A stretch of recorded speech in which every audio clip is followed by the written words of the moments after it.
She was cleaning the billionaire boss's mansion when she overheard him receive the most devastating call of his life. The company's biggest contract had just been cancelled, but she understood every word of the German conversation and knew exactly how to save everything. The hum of the vacuum cleaner echoed through the mansion's corridors when Adesuwa stopped abruptly. There was something different in the air that morning. After 8 months of working in Chief Emeka Okoro's house, she had learned to recognize the signs, the heavy silence that often preceded storms. She was organizing the library when she heard Emeka's hurried steps descending the marble staircase. The man who usually exuded confidence and authority walked with haste, his phone already glued to his ear before he even reached his office. Adesuwa continued her work, dusting the books with her usual care. She was a woman of elegant posture, her hair neatly tied in a simple bun, her uniform impeccable. To any visitor's eyes, she was just another domestic staff. No one would imagine the story she carried behind those attentive eyes. Emeka's office was next to the library, separated only by a frosted glass door. Even concentrated on her task, Adesuwa couldn't ignore the increasingly agitated tone of her boss's voice. "Kunle, tell me this is a misunderstanding." Emeka practically shouted into the phone. "What do you mean they cancelled?" It was 8 months of negotiation. Adesuwa felt a pang in her chest. It wasn't in her nature to meddle, but something in that man's voice deeply touched her. It was the same despair she had felt years ago when her world collapsed, and she had to start from scratch. The conversation continued from the other side of the door. Emeka paced back and forth, his voice oscillating between disbelief and panic. "Kunle, you don't understand the gravity of the situation. This contract with Weber Industries represented 40% of our annual revenue. 40%. If we lose this..." Adesuwa stopped cleaning. Weber Industries. That name sparked something in her memory, a familiar sensation she couldn't immediately identify. "No, it can't just be a matter of price," Emeka continued, his voice now lower but laden with tension. "Klaus Weber has never been moved only by money. There's something more, something we did wrong?" Adesuwa's heart accelerated. Klaus Weber, now she was sure. It wasn't just a name she knew, it was the person. Emeka abruptly opened the office door, still talking on the phone. His eyes were red with fatigue, and his hands trembled slightly. "Kunle, I need you to find out exactly what happened. Call our team in Hamburg, speak to the translators, to anyone who had contact with the Germans in recent weeks." Adesuwa lowered her eyes, pretending to be completely absorbed in her task, but her ears were attentive to every word. "What do you mean, communication problems?" Emeka asked, stopping very close to where Adesuwa was working. "We hired the best translators in Lagos. How could there have been communication problems?"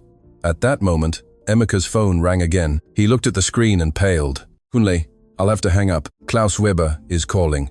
Adesuwa felt her blood run cold. Discreetly, she moved a few steps away, but stayed close enough to hear. Emeka answered with a forcibly controlled voice. "Klaus, it's good to hear your voice. I hope we can clarify this misunderstanding." From the other end of the line, a deep voice began to speak in fast, assertive German. Adesuwa couldn't resist and paid full attention to the conversation. "Mr. Okoro, I am calling to clarify the situation," the voice said firmly. "Our company cannot work with partners who do not respect our culture and our business practices." Adesuwa closed her eyes. She understood every word, every nuance, every subtlety of Klaus Weber's speech, and what she heard left her in shock.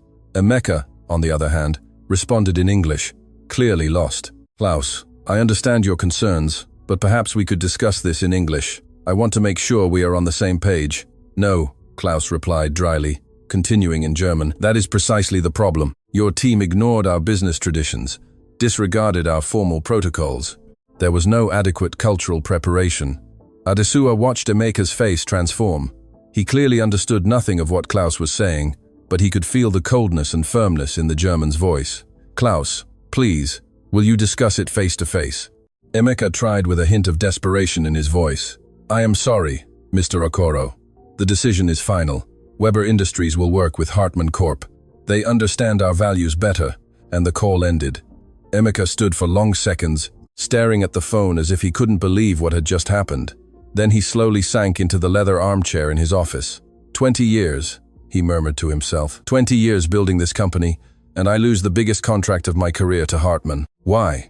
Because I don't even know why. Adesuwa saw tears forming in the eyes of that powerful man. She had witnessed many human emotions throughout her life, but rarely had she seen such a complete breakdown. Emeka picked up the phone again and dialed quickly. Kunle, Klaus just called. It's all lost. He spoke in German the whole time, and I understood nothing. Nothing. Emeka's voice was broken now. All business composure had evaporated. He mentioned something about protocols, about culture, about Hartmann Corp, understanding their values better. Kunle, I'm lost. 20 years of work down the drain because we couldn't even communicate properly with our biggest client. Adesua felt her heart race. Every word Klaus had said echoed in her mind. She knew exactly what had happened. She knew German protocols, understood Klaus Weber's business mindset better than any consultant Emeka could hire. But how could a simple housekeeper reveal this without raising suspicion? How could she explain that she perfectly understood the conversation she had just overheard? Emeka hung up the phone and buried his face in his hands. A heavy silence filled the room, broken only by the distant sound of city traffic. Adesua looked at that devastated man and felt something stir within her. It was more than empathy. It was recognition. She had been in his shoes before. She had felt the bitter taste of failure, the sensation that everything she had worked for was crumbling. But this time, she could do something about it. This time, she had the power to change the end of the story. The question was, would she have enough courage to break the silence she had maintained for so many months? Adesua remained motionless for a few seconds, observing Emeka with his face in his hands. The man who commanded a multinational company seemed, at that moment, completely lost. She put away her cleaning cloth and walked silently towards the door, but something made her stop. Klaus Weber's words still echoed in her mind. Your team ignored our business traditions, disregarded our formal protocols. Emeka's team had ignored German business traditions. They had disregarded formal protocols. It was exactly the kind of error she had seen happen countless times during her years in Germany. As she climbed the stairs to continue cleaning the second floor, Adesua felt herself transported back in time. It was as if Klaus's words had opened a door she had locked away years ago. London, years ago. Adesua Richter. Yes, she had used her husband's surname then. She walked through the elegant corridors of Richter International, wearing an impeccable suit. Her blonde hair flowed, framing a confident and determined face. She carried an Italian leather briefcase and greeted colleagues in fluent German. Good morning, Mrs. Richter. An executive greeted her respectfully. Good morning, Mr. Müller. Is today's presentation ready? She replied naturally. Adesua had been one of the most respected executives in the company, fluent in 5 languages, a specialist in international negotiations. She was the person Klaus Weber personally consulted when it came to expanding business into Africa through partnerships with Richter International, but everything changed on a single devastating afternoon. She was in her office reviewing contracts when she received a call that would transform her life forever. Mrs. Richter?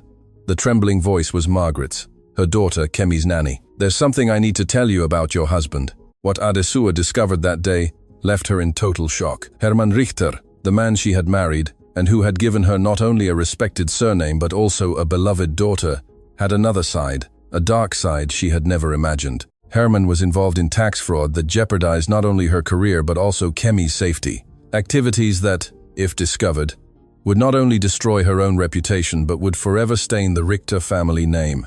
That night, when Hermann came home, Adesua confronted him with the evidence she had collected. How could you?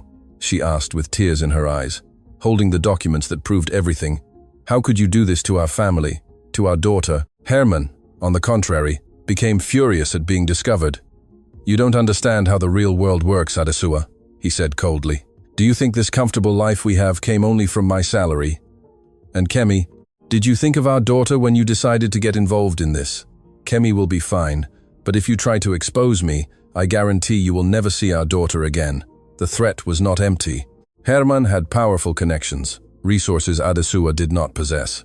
As a Nigerian living in Germany, dependent on a dependent visa, she was in an extremely vulnerable position. That same night, Adesua made the most difficult decision of her life. She took Kemi, still a small child, packed only the essentials, and fled to Nigeria. She left behind not only her husband but also her successful career, her luxurious apartment in London, and all the life she had built in Germany. Back to the present. Adesua stopped in front of the mirror in the second. The woman looking back at her was very different from that confident executive of years ago, but her eyes still carried the same intelligence, the same determination. She had arrived in Nigeria with nothing but her daughter and a suitcase. She couldn't use her professional references from Germany. That would mean revealing her identity and location, putting Kemi in danger. So, she started from scratch. She worked as a waitress, a saleswoman, a caregiver for the elderly, anything that would allow her to support Kemi and remain hidden. It was never easy, but she never regretted the choice. Kemi was safe. She was growing up far from the shadows her father cast. A few months ago, when she saw the job advertisement for a housekeeper at Chief Emeka Okoro's house, Adesua didn't hesitate. It was an honest, well-paying job, and it would allow her to continue caring for Kemi. Emeka had never been disrespectful to her. On the contrary, he was a fair boss who paid on time and never treated her with arrogance. Seeing him in that state of despair aroused in her not only empathy but also a sense of justice. The question was, would she have enough courage to break the silence she had maintained for so many months? What Adesua discovered that day left her in total shock. Hermann Richter, the man she had married and who had given her not only a respected surname but also a beloved daughter, had another side, a dark side she had never imagined. Hermann was involved in activities that jeopardized not only her career but also Kemi's safety. Activities that, if discovered, would not only destroy her own reputation but would forever stain the Richter family name. That night, when Hermann came home, Adesua confronted him with the evidence she had collected. "How could you?" she asked with tears in her eyes, holding the documents that proved everything. "How could you do this to our family, to our daughter?" Hermann, on the contrary, became furious at being discovered. "You don't understand how the real world works, Adesua," he said coldly. "Do you think this comfortable life we have came only from my salary? And Kemi, did you think of our daughter when you decided to get involved in this? Kemi will be fine, but if you try to expose me, I guarantee you will never see our daughter again." The threat was not empty. Hermann had powerful connections, resources Adesua did not possess. As a Nigerian living in Germany, dependent on a dependent visa, she was in an extremely vulnerable position. That same night, Adesua made the most difficult decision of her life. She took Kemi, still a small child, packed only the essentials, and fled to Nigeria. She left behind not only her husband, but also her successful career, her luxurious apartment in London, and all the life she had built in Germany. Back to the present. Adesua stopped in front of the mirror in the second-floor hallway of Emeka's mansion. The woman looking back at her was very different from that confident executive of years ago, but her eyes still carried the same intelligence, the same determination. She had arrived in Nigeria with nothing but her daughter and a suitcase. She couldn't use her professional references from Germany. That would mean revealing her identity and location, putting Kemi in danger. So, she started from scratch. She worked as a waitress, a saleswoman, a caregiver for the elderly. Anything that would allow her to support Kemi and remain hidden. It was never easy, but she never regretted the choice. Kemi was safe. She was growing up far from the shadows her father cast. A few months ago, when she saw the job advertisement for a housekeeper at Chief Emeka Okoro's house, Adesua didn't hesitate. It was an honest, well-paying job, and it would allow her to continue caring for Kemi. Emeka had never been disrespectful to her. On the contrary, he was a fair boss who paid on time and never treated her with arrogance. Seeing him in that state of despair aroused in her not only empathy but also a sense of justice. Adesua slowly descended the stairs, her heart beating fast. Emeka was still in his office, now on the phone with someone from his team. "What do you mean you didn't know about German protocols?" she heard him ask. "We paid a fortune for this international consultancy." Adesua stopped at the library door, pretending to arrange some books while listening to the conversation. "No, there's no point in hiring another translator now," Emeka continued, his voice filled with frustration. Klaus was very clear. The decision is final. They're going to work with Hartmann. Hartmann. Adesua knew that company well. It was one of Weber Industries' main competitors in Europe and had a very specific strategy for winning over German clients. They deeply studied every aspect of German business culture. Emeka hung up the phone and sighed deeply. It was then that he noticed Adesua organizing the books near the door. "Adesua," he said with a tired voice. "Sorry about the noise. It's been a difficult day." She looked at him with genuine compassion. "May I bring you some coffee, sir?" she offered softly. Emeka smiled sadly. "Thank you, but I don't think all the coffee in the world will solve my problem today." Adesua hesitated for a moment. It was now or never. "Forgive my indiscretion," she said carefully, "but I overheard you mentioning problems with German clients." Emeka looked at her with surprise. It wasn't common for Adesua to initiate conversations about his business. Yes, I lost the biggest contract of my career because of, as they put it, communication problems. Adesua felt her heart race. The next words out of her mouth would change everything. Chief Okoro, she said, her voice firm but respectful. You said they spoke about protocols and business traditions. Emeka looked at her more attentively now. How do you know that? Adesua took a deep breath. It was the moment of truth. Because I understood every word of the conversation you had with Klaus Weber. The silence that followed was deafening. Emeka stared at her as if she had just spoken in another language, which, ironically, was exactly what had happened. What did you say? He asked slowly. I speak fluent German, Chief Okoro, and I know German business protocols very well. Klaus Weber did not cancel the contract because of price or service quality. Emeka rose from his armchair, his eyes fixed on her. He cancelled because you disrespected traditions that are sacred to German business culture. And if you'll permit me, Adesua paused, knowing that her next words would change her life forever. I can help you get that contract back. The silence that filled the office was deafening. Emeka looked at Adesua as if she had just spoken an alien language. His eyes scanned the woman in front of him, the simple uniform, the tied hair, the hands calloused from housework, trying to process the words he had just heard. You speak German? Emeka asked slowly, still incredulous. Adesua maintained her upright posture, but her heart was pounding. There was no turning back. She had broken the silence she had kept for months. I speak German fluently, Chief Okoro, and also English, French, Italian, and Spanish. Emeka took a step closer, his eyes narrowed. Adesua, this is very serious. I am not in the mood for games today. I just lost the biggest contract of my life. And you are telling me that I understood every word Klaus Weber said to you just now, she interrupted, her voice firm. He said your team ignored German business traditions, disregarded formal protocols, said there was no adequate cultural preparation on your part. Emeka went pale. Those words were exactly what he had intuited during the call, even without understanding German. And he mentioned Hartmann Corp. Adesua continued. He said they understand German values better. How can you know all this? Emeka asked, his voice trembling between disbelief and a glimmer of hope. Adesua took a deep breath. It was time to reveal part of her truth. Because I worked in Germany for 5 years, Chief Okoro, not as a housekeeper, but as a senior executive in international negotiations. Emeka literally staggered. He had to lean on his desk to keep his balance. This is impossible, he murmured. You've been here for 6 months cleaning my house. Why would an executive be?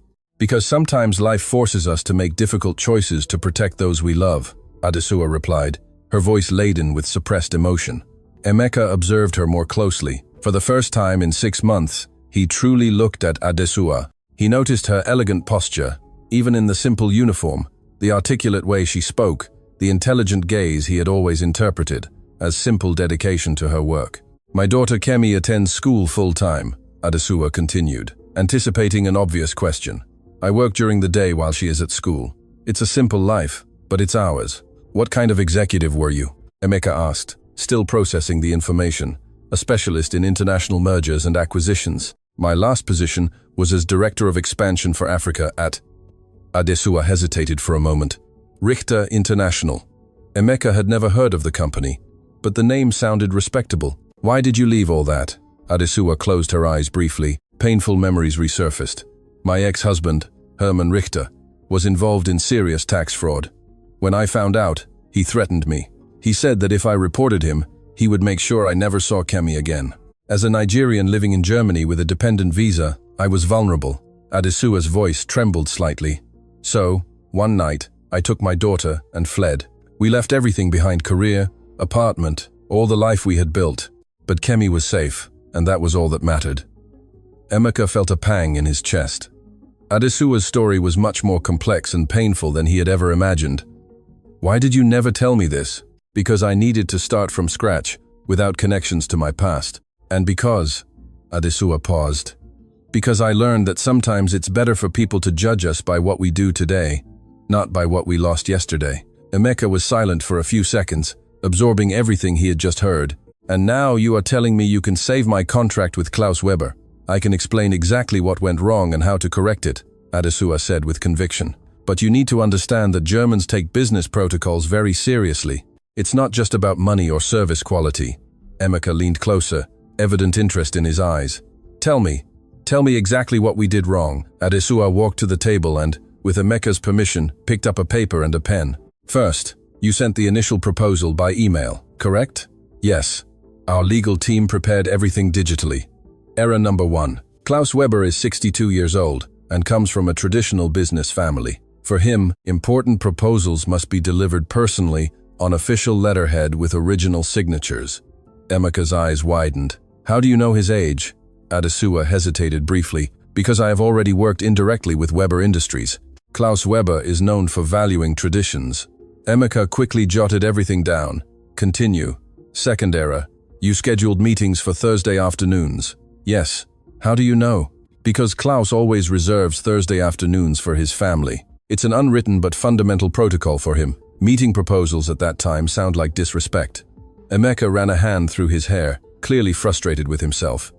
"What else?" "Third, your translators translated everything literally, not culturally. Germans value hierarchy and formality. Casual address in official documents is seen as disrespectful. And how does Hartmann know all this?"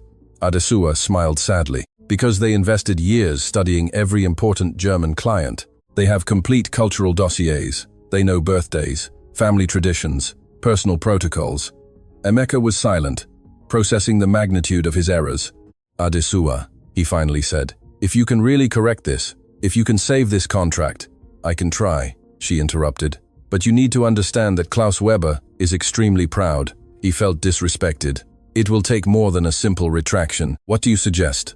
Adesua looked directly into Emeka's eyes. "A face-to-face meeting in neutral territory, with complete German protocol, and," she hesitated, "with someone he respects, mediating." "Who?" Emeka stared at her incredulously. "Adesua, with all due respect, you are my housekeeper. How will Klaus Weber—" The expression on Adesua's face changed instantly. The pain in her eyes was unmistakable. "Ah, I see," she said, her voice cold. "For you, I am nothing more than a housekeeper, even after everything I just explained." Emeka immediately realized his mistake. "No, that's not what I meant." "That is exactly what you meant," Adesua retorted, already moving towards the door. "You are desperate to save your contract, but you cannot see beyond the uniform I wear." "Adesua, wait." She stopped at the door but did not turn around. "Chief Okoro, I offered my help because I saw a man in despair, someone who was losing something important, but I just remembered why I prefer to keep my past in silence." Emeka felt panic take over. Not only was he losing the only person who could save him, but he had hurt someone who clearly didn't deserve it. "Adesua, please forgive me. I was wrong, completely wrong." She turned slowly. "Do you want to know the complete truth?" Adesua asked, her voice laden with emotion. "Klaus Weber is not just someone I worked with indirectly." Emeka held his breath. "I was responsible for 3 of Weber Industries' largest acquisitions in Africa. Klaus Weber knows me personally, and 5 years ago, when I disappeared without explanation, he sent people to look for me." Emeka's jaw dropped. "So, when I call him and say I am representing Chief Emeka Okoro," Adesua paused dramatically, "he will answer, and he will listen." Emeka was in complete shock. The woman who had cleaned his house for 6 months had just revealed herself as possibly the only person in Nigeria capable of saving his company. "But there's a condition," Adesua continued, her voice firm. "Whatever happens, regardless of the outcome, you will treat me with the same respect you treat your executives. Because dignity is priceless, Chief Okoro." Emeka nodded vigorously. "Yes, absolutely, Adesua. At that moment, Emeka's phone rang. It was Kunle. "Emeka, I have news. Klaus Weber just agreed to a meeting, but he said he would only meet us if we brought someone he calls the Nigerian woman who understood our culture. Do you have any idea who he's talking about?" Emeka looked at Adesua, who smiled for the first time since the conversation began. "Yes, Kunle," Emeka replied, without taking his eyes off her. "I know exactly who he is." The silence that followed Kunle's call was filled with tension. Emeka still held the phone, processing what he had just heard, while Adesua remained motionless near the office door. "Klaus Weber asked for you specifically," Emeka said slowly, hanging up the phone. "How is that possible?" Adesua sighed deeply. There was no longer any way to hide the whole truth, because for the past 5 years, he never stopped looking for me. Klaus Weber isn't just a successful businessman, Chief Okoro. He is a man who values loyalty above all else. And when someone he trusts disappears without explanation, he doesn't give up. Emeka completed, starting to understand the magnitude of the situation. Exactly. During my time at Richter International, I was the bridge between Klaus and all the businesses in Africa. When I disappeared, he lost not only a competent executive, but someone in whom he had placed personal trust. Emeka walked to the window, trying to organize his thoughts. Kunle said Klaus agreed to meet us, but only with you present, because he wants answers. Adesua replied, approaching him. And because, deep down, Klaus Weber is a fair man. If he's willing to listen to me after 5 years, it's because there's a part of him that believes I had valid reasons for what I did. Emeka turned to face her. Adesua, I need to understand completely what's happening here. If you were so important to Klaus Weber, why are you working as a housekeeper in my house? The pain in Adesua's eyes was evident. Because when you lose everything overnight, Chief Okoro, you accept any honest job that allows you to feed your daughter. And because I couldn't use my real name or my professional references without running the risk of Hermann Richter finding me. Emeka felt a weight in his chest as he understood the extent of Adesua's sacrifice. Are you telling me that all these months you could have worked in any multinational company, but you chose? I chose to protect my daughter above my career. I would always make the same choice. The determination in Adesua's voice touched something deep in Emeka. For the first time, he was seeing the true strength of that woman. The phone rang again. Emeka answered quickly. Kunle? Emeka, we have a problem. Klaus Weber accepted the meeting, but with very specific conditions. He wants it to be today, in 2 hours, by video conference. And he specified that he wants to speak with the Nigerian woman alone first, before any negotiation. Emeka looked at Adesua, who had heard everything. 2 hours? Emeka repeated. Kunle, that's impossible. How are we going to? Adesua approached and reached for the phone. May I speak with Kunle? Emeka hesitated for just a second, then handed her the device. Kunle, this is Adesua. I work at Emeka's house, and I will coordinate the meeting with Klaus Weber. On the other end of the line, Kunle was clearly confused. Excuse me, who did you say you are? My name is Adesua, and I will be the mediator for this negotiation. I need you to cancel all the translators and consultants you hired. I will lead personally. Look, I don't know who you are, but this is a 40 million meeting. We can't improvise. Adesua's voice changed completely. It assumed a professional and authoritative tone that Emeka had never heard before. Kunle, listen carefully. Klaus Weber specified that he wants to speak with me first. If you show up with external consultants or translators he doesn't know, he will end the meeting immediately. That's how he operates. How do you know? Because I worked directly with Klaus Weber for 5 years. I know every protocol, every preference, every detail of how he conducts business. Now, do you want to save this contract? Or do you want to keep questioning the only people who can help you? The silence on the other end of the line stretched for a few seconds. Emeka? Kunle called. Are you hearing this? Emeka took the phone back. Kunle, trust me, Adesua is our only chance. But who is she? She's someone I should have listened to a long time ago. After hanging up, Emeka turned to Adesua with an expression of genuine admiration. How did you do that? How did you completely change personality? Adesua smiled sadly. Because for 5 years, that was me. The executive you just heard who I was before everything fell apart. Sometimes, in moments of need, she still appears. And you can just activate her when you need to? Skills are never lost, Chief Okoro. They just lie dormant. Emeka approached Adesua, a new understanding shining in his eyes. Adesua, I need to apologize, not only for what I just said, but for all these months when I had one of the most talented executives in Nigeria working in my house and never realized it. You saw me as a housekeeper because that's what I allowed you to see. It was safer that way. But now, Adesua looked out the window, observing the city's movement below. Now my daughter is safe. Herman is 5 years away, and maybe it's time to stop hiding. Emeka felt a mixture of excitement and nervousness. Do you really think you can save this contract? I can do better than that, Adesua responded, turning to him with a determined gleam in her eyes.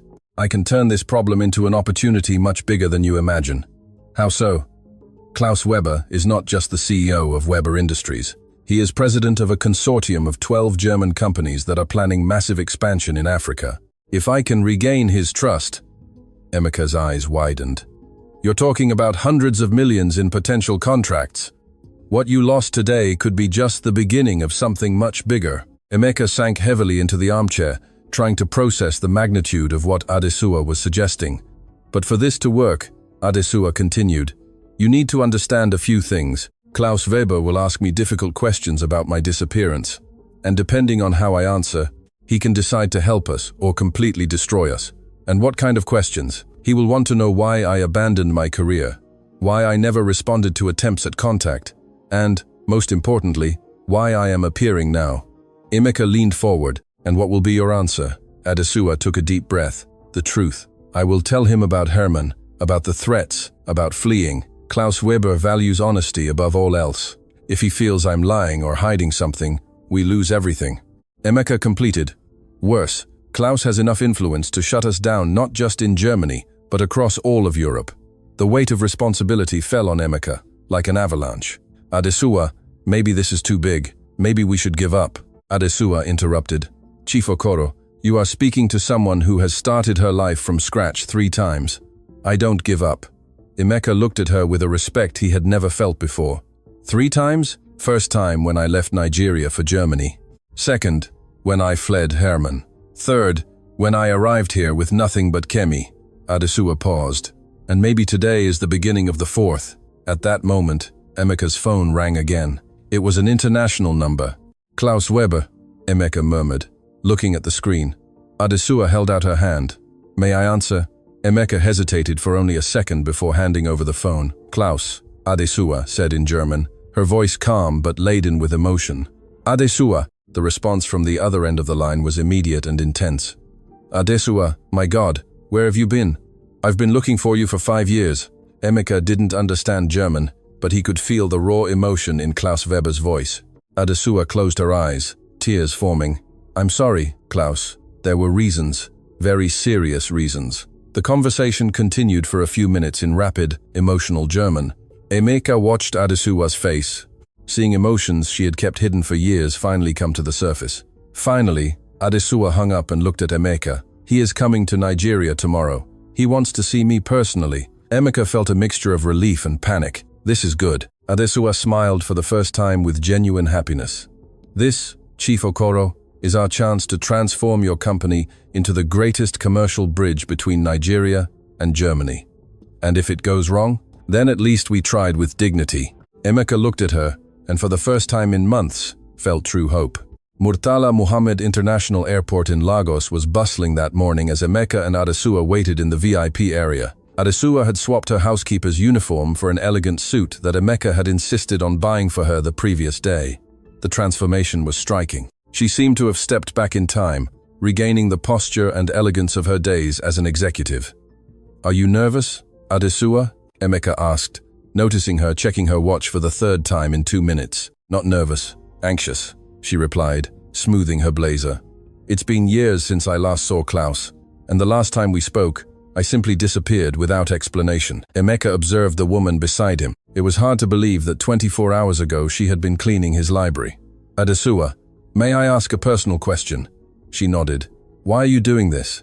Why are you exposing yourself this way to save my company?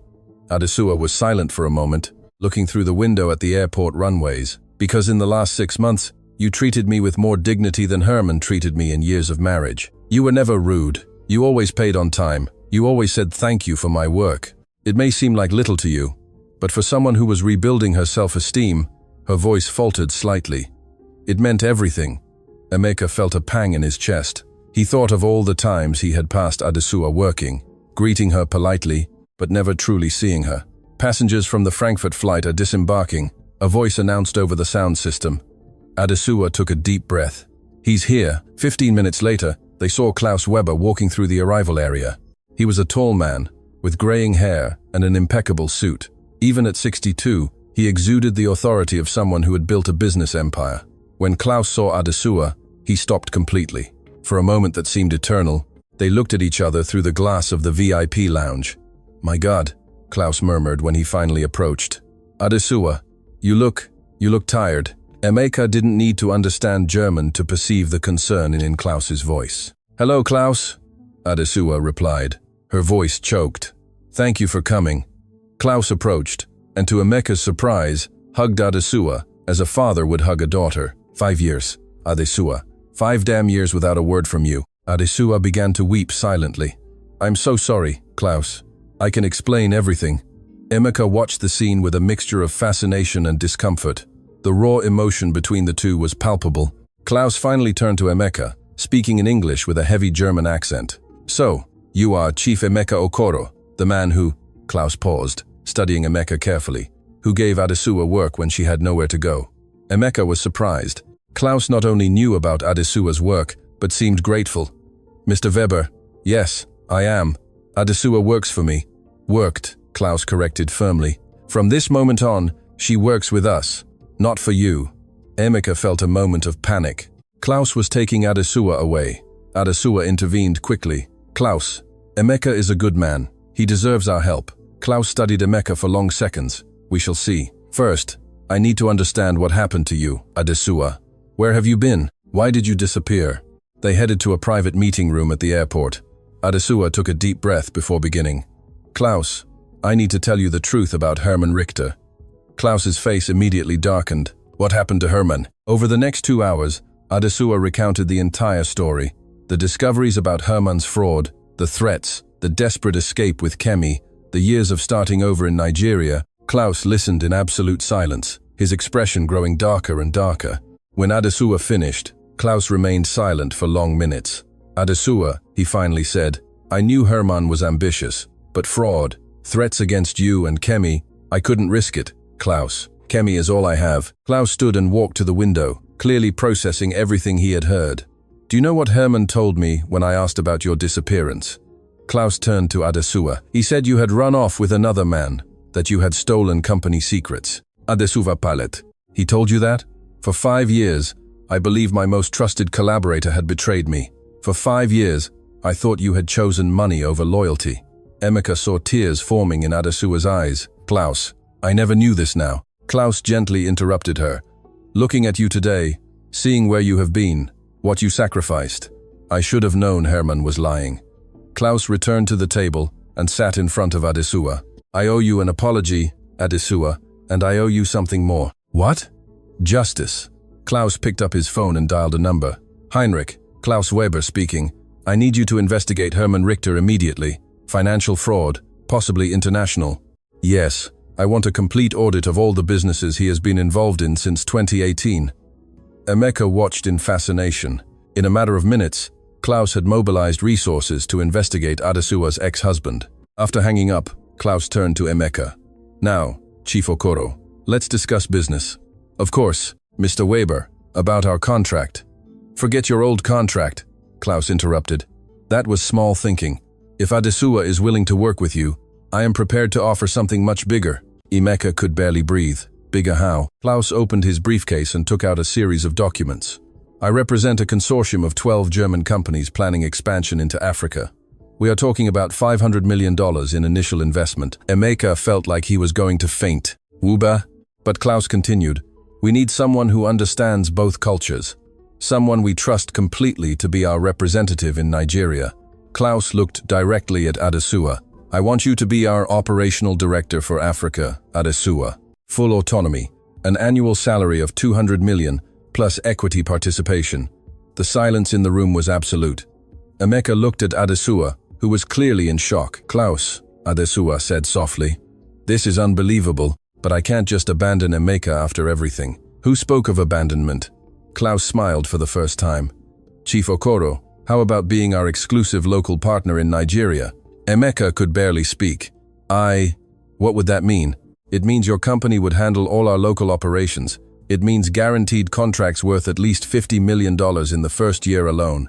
Emeka looked at Adesuwa, who was smiling through her tears. But there's one condition, Klaus continued. Adesuwa becomes an equal partner in your company, not an employee, a partner. Emeka didn't hesitate for a second. Yes, absolutely yes. Klaus stood and extended his hand. Then we have an agreement, gentleman and lady. At that moment, Klaus's phone rang. It was Heinrich, his investigator. Klaus spoke quickly, then hung up with a satisfied expression. Adesuwa, Herman Richter was arrested this morning in Zurich. The evidence against him is substantial. Adesuwa covered her face with her hands and began to cry. Not out of sadness, but out of total relief. You are free, Adesuwa, Emeka said softly. Completely free. Klaus approached and placed a hand on Adesuwa's shoulder. Welcome back to the business world, my friend. We have work to do. Adesua looked at the two men, one who had given her dignity when she needed it most, the other who had restored her hope and knew her life had changed forever. We certainly do, she said, standing up with renewed confidence. We're going to build something extraordinary. 3 days after the meeting at the airport, Emeka was in his office trying to process the magnitude of the changes his life had taken. $500 million contracts were spread across his desk, but his mind was focused on a much more personal matter. How to explain to his employees that his housekeeper had become his partner? The mansion's doorbell rang, interrupting his thoughts. Adesua had arrived for what would be her first official meeting as operational director, but this time she wasn't alone. Emeka, Adesua said as he opened the door, I want to introduce someone very important to me. This is my daughter, Kemi. Emeka looked at the girl standing beside Adesua. Kemi was about 10 years old, with brown hair in braids, bright, curious eyes. She wore her private school uniform and carried a colorful backpack. Hi, Kemi said timidly, extending her small hand. Mummy said you're her boss. Or you were. Now I'm not really sure what you are. Emeka smiled, enchanted by the child's sincerity. Hi, Kemi. It's good to meet you. Your mother talked a lot about you. She talked about you too?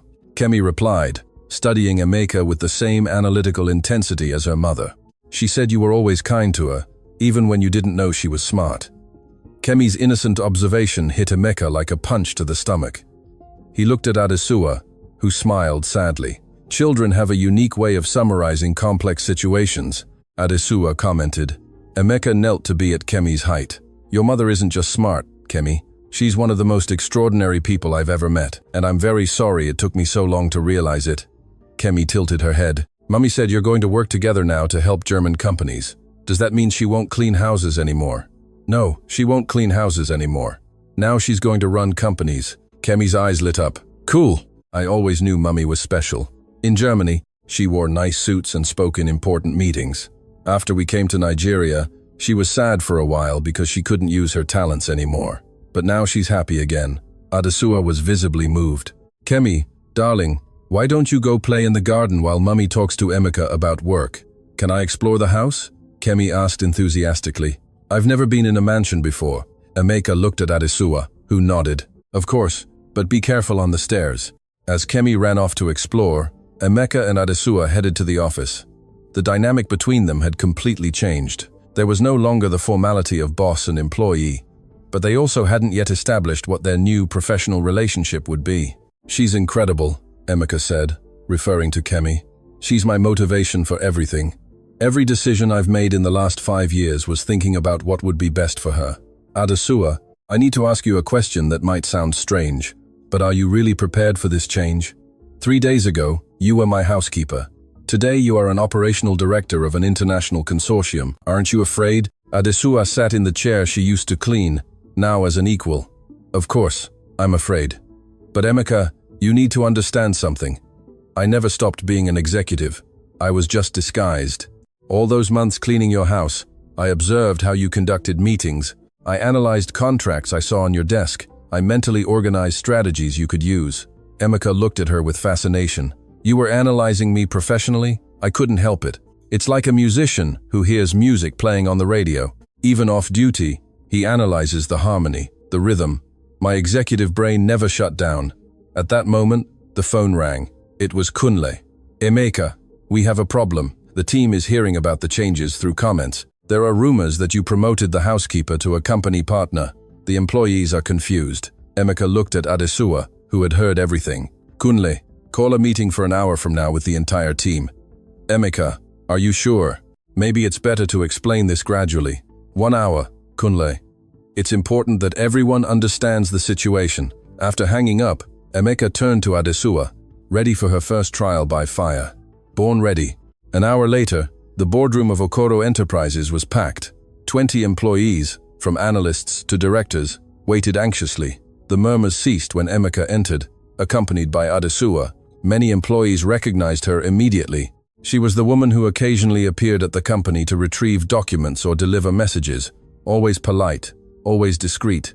They never imagined she would be sitting at the main table as Emeka's equal. Good morning, everyone. Emeka began. I want to officially introduce Adesua Richter, our new operational director and company partner. The silence in the room was awkward. Some employees exchanged looks of disbelief. Funke, the financial director, was the first to speak.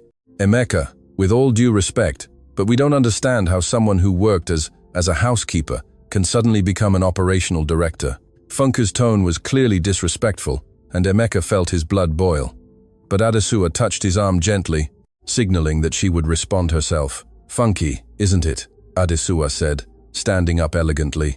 "You have a degree in administration from Unilag, specializing in corporate finance. You've worked here for 4 years, always demonstrating analytical competence." Funke was surprised how Adesua knew this information. "During the months I cleaned this office," Adesua continued, "I had the opportunity to observe each of your work. Funke, your financial projections are always conservative, which is prudent, but sometimes limits growth. Tayo," she addressed the commercial director, "your sales strategies are creative, but lack international market analysis. Chioma," she looked at the HR manager, "you have excellent interpersonal skills, but need to implement more structured development policies." The room was in absolute silence. Adesua had demonstrated detailed knowledge of each employee. "How do you know all this?" Tayo asked, clearly impressed. "Because for 5 years, I was Director of International Expansion at Richter International, responsible for mergers and acquisitions in Africa. Analyzing teams and processes is my specialty." Kunle, who had arrived late, entered the room at that moment. "Sorry for the delay. He stopped abruptly upon seeing Adesua at the main table. "Emeka, what's going on?" "Kunle," Emeka said, "I want to introduce our new partner, Adesua Richter." Kunle looked from Emeka to Adesua several times, clearly confused. The housekeeper. The word fell into the room like a bomb. Adesua felt all the emotions of the past 5 years surfacing. "Yes, Kunle, the housekeeper," she said, her voice firm but laden with emotion. "The same housekeeper you politely greeted in the corridors, the same one who cleaned this table, where I am now sitting as a partner, the same one who heard Emeka lose the company's biggest contract and knew exactly how to get it back." Emeka stood up, feeling he needed to intervene. "Everyone, you need to understand that Adesua saved this company, not just the contract with Klaus Weber, but she brought us opportunities worth $500 million. $500 million? Funke asked incredulously. Adesua opened her briefcase, the same Italian leather briefcase she used in Germany and had kept for 5 years, and spread the contracts on the table. German-Nigerian consortium, 12 German companies, expanding into Africa through Okoro Enterprises. Klaus Weber trusts me personally to coordinate these operations." The employees began to examine the documents, their expressions gradually changing from disbelief to astonishment. "This is real?" Chioma asked, studying the figures. "Absolutely real," Emeka confirmed. "And it only happened because Adesua had the courage to break her silence and reveal who she really was." At that moment, Kemi appeared at the boardroom door. "Mummy, I finished exploring. This house is amazing. It has a huge library." All eyes turned to the girl. Adesua immediately stood up. "Everyone, this is my daughter, Kemi." The child's presence completely changed the energy of the room. It was impossible to maintain hostility in front of an innocent child. "Hi, Kemi," she said, waving to everyone. "Do you work with my mom?" "Yes, darling," Chioma replied softly. "Your mom is very smart. I know. In Germany, important people always called to talk to her. After we came to Nigeria, she was sad for a while because she couldn't use her talents. But now she's happy again." Kemi's simplicity and honesty touched everyone in the room. It was impossible to question the legitimacy of a woman who had sacrificed a brilliant career to protect her daughter. Funke stood up and walked to Adesua. "I'm sorry. I was confused by the situation. But seeing these contracts, understanding your story, welcome to the team, Director." One by one, the other employees approached to greet Adesua.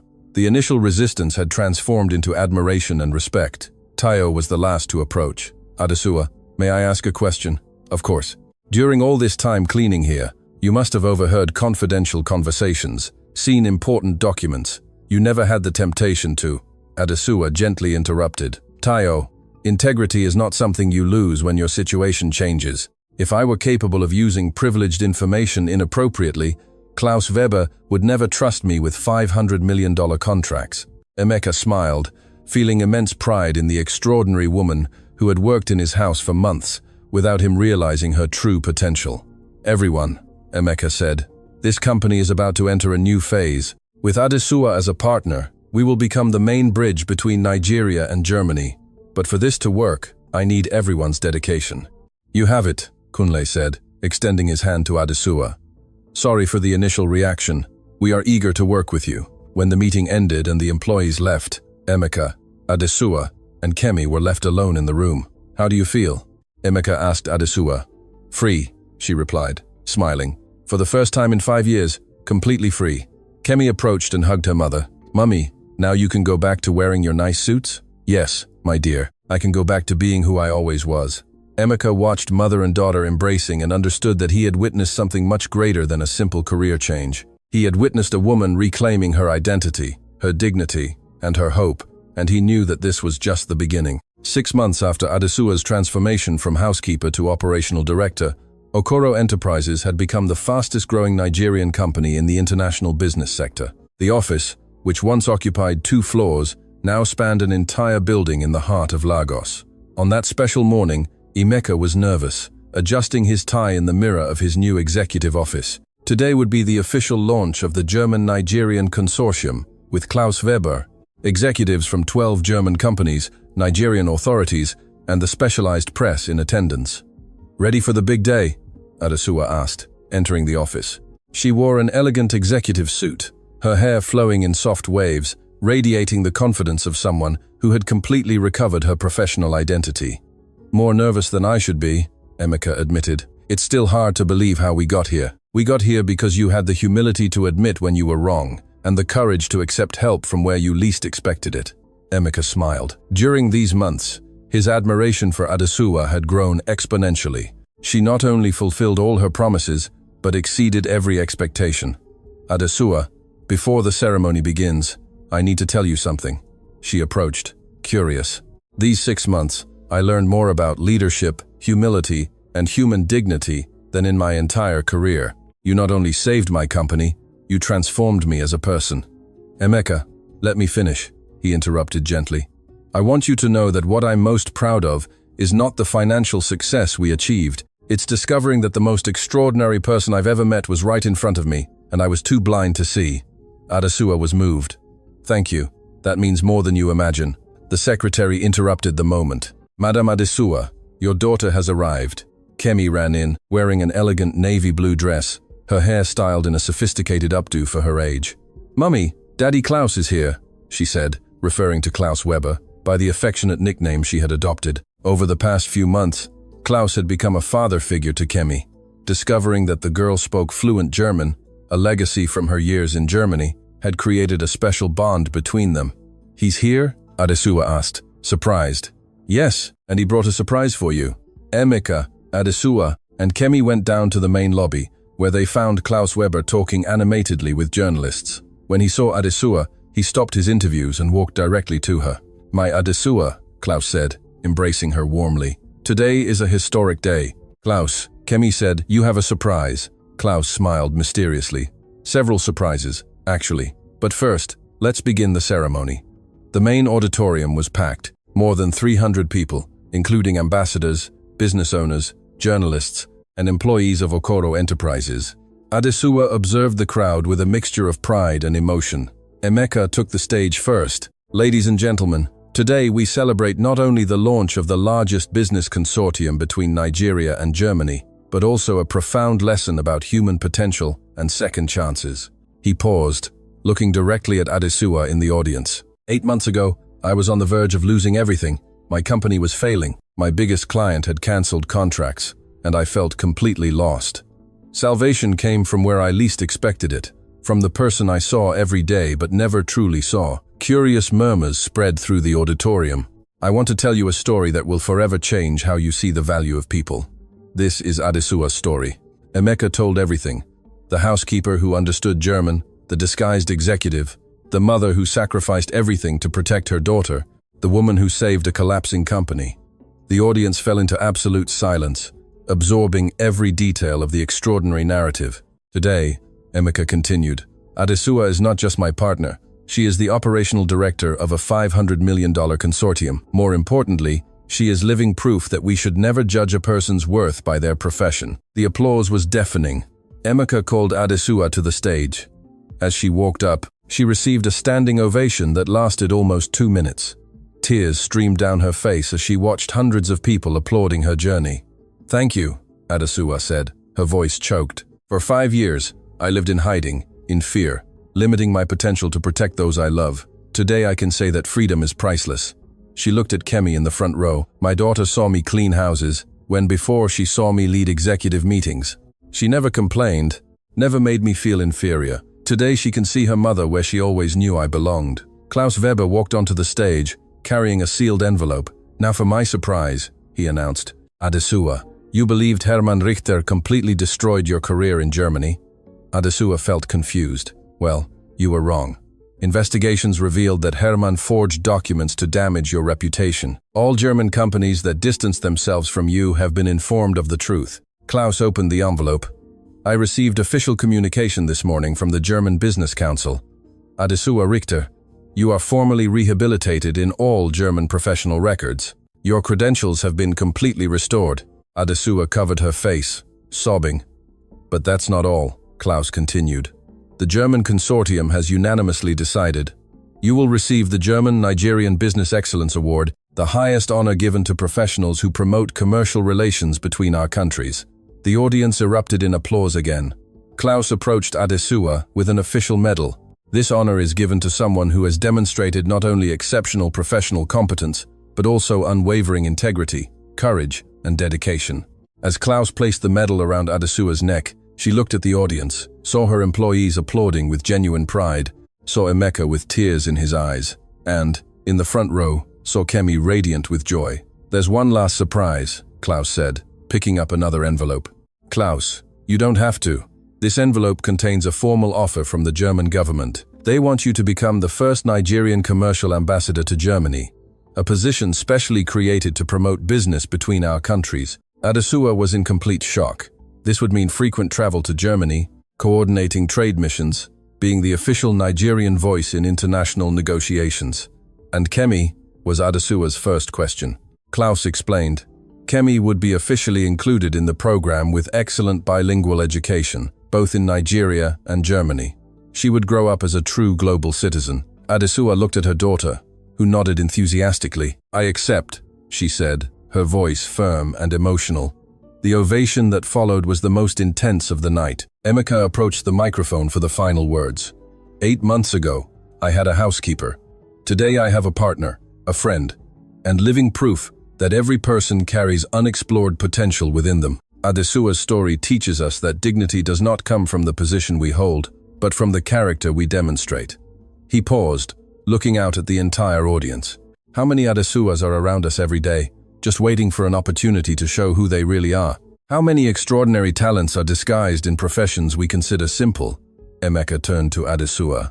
"Thank you for teaching me to see beyond appearances. Thank you for showing me that true success is not measured only in money, but in transformed lives and restored dignity." The ceremony ended with everyone on their feet, applauding not only business success, but the extraordinary human transformation they had witnessed. Later, at the reception, Adesua was talking with diplomats when Kemi approached. "Mummy, I'm proud of you."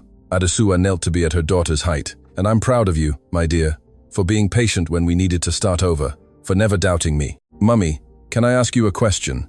"Of course. Do you miss cleaning houses?" Adesua laughed through her tears. "No, darling, but I will never forget what I learned in those months. I learned that honest work always has dignity, no matter what it is." Emeka approached the two. "Adesua, can I steal Kemi for a minute? Klaus wants to show her the gift he brought from Germany." When they were alone, Adesua and Emeka watched Kemi happily running to Klaus. "Emeka, can I confess something to you?" "Of course. During all those months cleaning your house, there were moments when I thought about giving up, about revealing who I was, but I always held back for fear of risking Kemi's safety. And now I understand that sometimes we need to take risks to achieve our true potential, and that the greatest courage is not never being afraid, but acting despite the fear." Emeka smiled. "Adesua, you not only transformed your life, you transformed mine, that of the company, and inspired hundreds of people. Today this story goes far beyond contracts and money. It goes beyond. Yes, it's about second chances, about never underestimating anyone, about maintaining dignity, even in the most difficult situations." They watched Kemi talking animatedly with Klaus in German, Klaus Weber laughing at the girls' stories, and knew they were witnessing the beginning of a new era. Emeka, Adesua said, "Thank you for giving me the chance to be who I always was. Thank you for teaching me that a person's worth should never be measured by their current profession, but by the potential they carry within them." As the party continued around them, Adesua looked out the building's window at the illuminated city of Lagos. Somewhere out there were other people with hidden talents, just waiting for an opportunity to shine. She had become living proof that every person deserves a second chance to show who they really are.